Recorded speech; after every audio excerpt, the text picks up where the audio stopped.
Welcome to our daily devotional series, The Daily Herald. I pray that these messages will come to you as an encouragement and a reminder to be heralds of the Lord daily. God bless you. Sweet Thoughts, June 5. I will sing praise to my God while I have my being. May my meditation be sweet to Him. I will be glad in the Lord. Psalms 104, 33-34.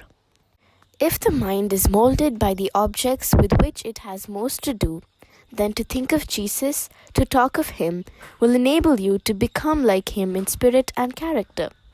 You will reflect His image in that which is great and pure and spiritual.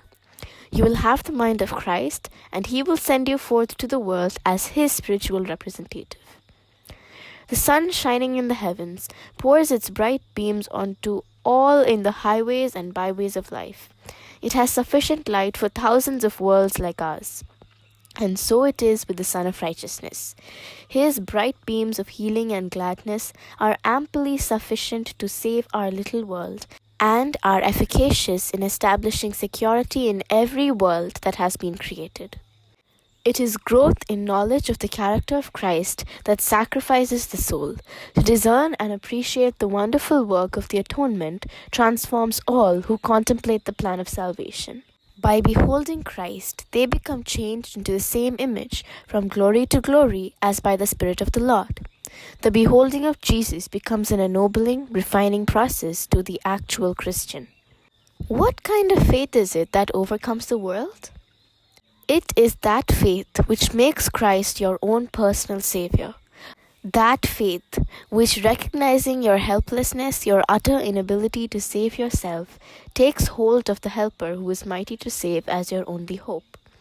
It is faith that will not be discouraged, that hears the voice of Christ saying, "Be of good cheer, I have overcome the world, and my divine strength is yours."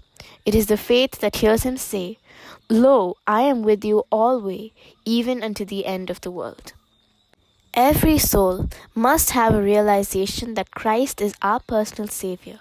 Then, love and zeal and steadfastness will be manifest in the Christian life. Christ should never be put out of the mind. He is the dispeller of all our doubts and earnest of all our hopes. How precious is the thought that we may indeed become partakers of the divine nature, whereby we may overcome as Christ overcame. He is the melody of our songs, the shadow of a great rock in a weary land. He is living water to our thirsty soul. He is our refuge in the storm. He is our righteousness, our sanctification, our redemption.